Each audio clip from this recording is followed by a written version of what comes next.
Hey guys, it's Christian Singh here, back from CNH Smalls again for another informative quick video here.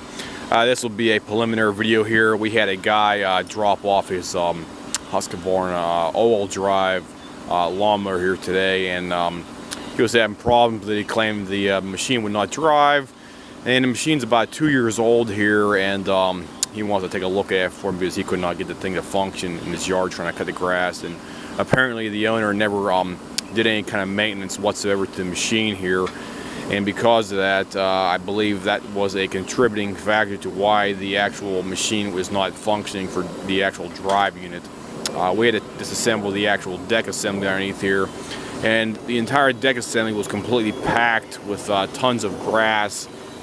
You can actually see on the one pulley here, the pulley was filled with grass clippings on here. But this machine's about 2 years old, guys.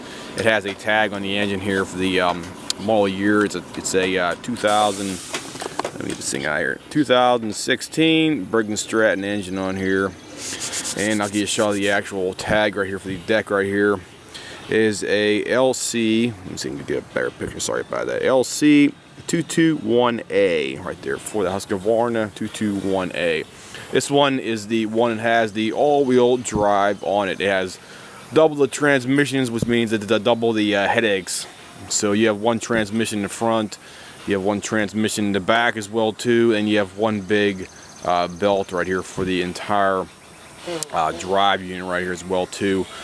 This person did not maintain the machine. He did not clean the machine up at all ever in the course of the past 2 years. I'll even give you a shot of the actual one of the front drive wheels right here.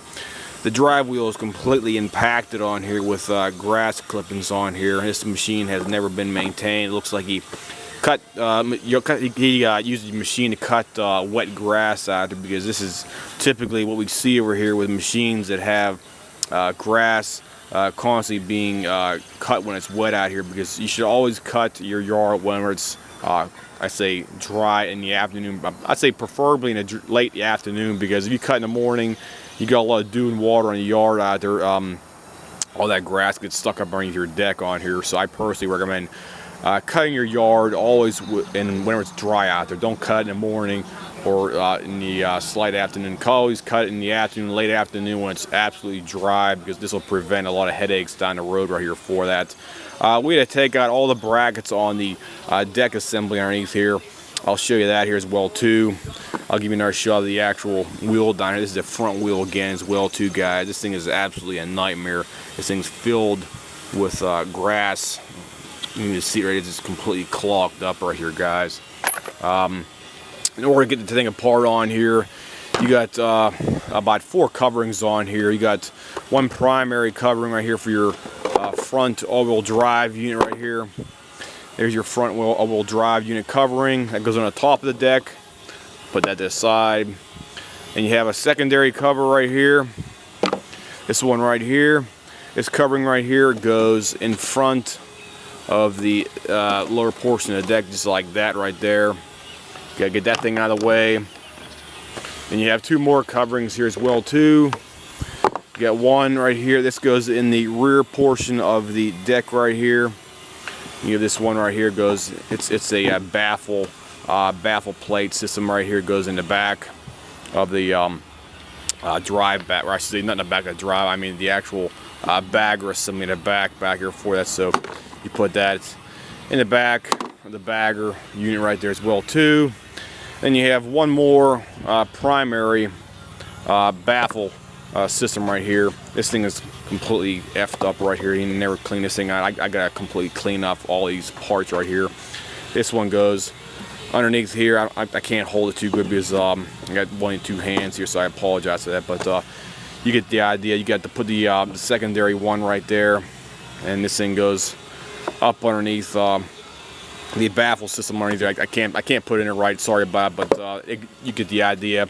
So you have those 4 ones right there that cover up the whole typical drive unit on here. You got 1 in the front, 1 on the top, 1 in the bottom, and you got about 2 in the back right here as well too, guys. So you got, as I said before, you got 1, 2, 3, and 4 that actually makes up the entire plastic portion of the deck assembly that has to be removed in order to get to the actual belt on this specific machine here.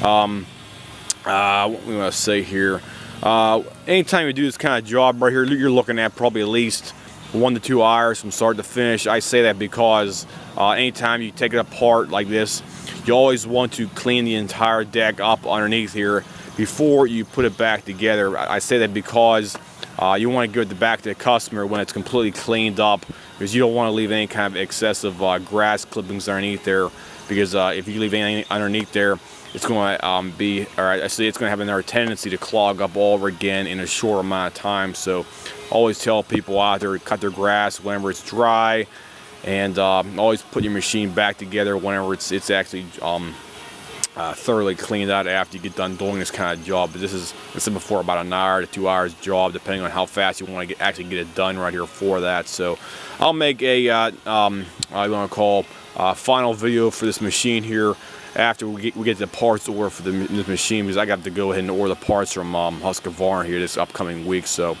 we can get the parts on the machine and get back to the customer as soon as humanly possible. So I do recommend, anytime you do a job like this, I probably forgot about it, I recommend replacing the actual drive, I keep on forgetting what it's called, the drive cable, sorry about that.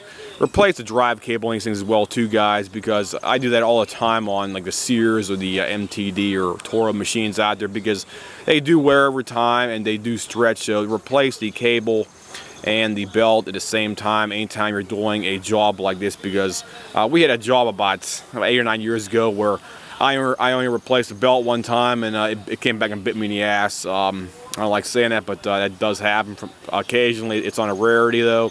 But I always recommend replacing the belt and the cable at the same time, because one's going to be wearing, the other one's going to be wearing as well too. So it's always a good idea, and I call it a cover your ass type of repair. So in order to prevent any kind of callbacks, always replace the belt and the cable. So if anybody has any comments, questions, whatnot, I'll make a follow-up video after. I'd say it's probably going to be sometime late next week, so just keep posted, and I'll give you a follow-up review video once we have this machine put back together, cleaned up, and running for you guys. So if anybody has any questions, comments, whatnot, as usual, just drop me a message here, and I'll try to get back to you probably within 24 to 48 hours after I see the message you dropped on the page. So I'll see you guys. Have a nice day.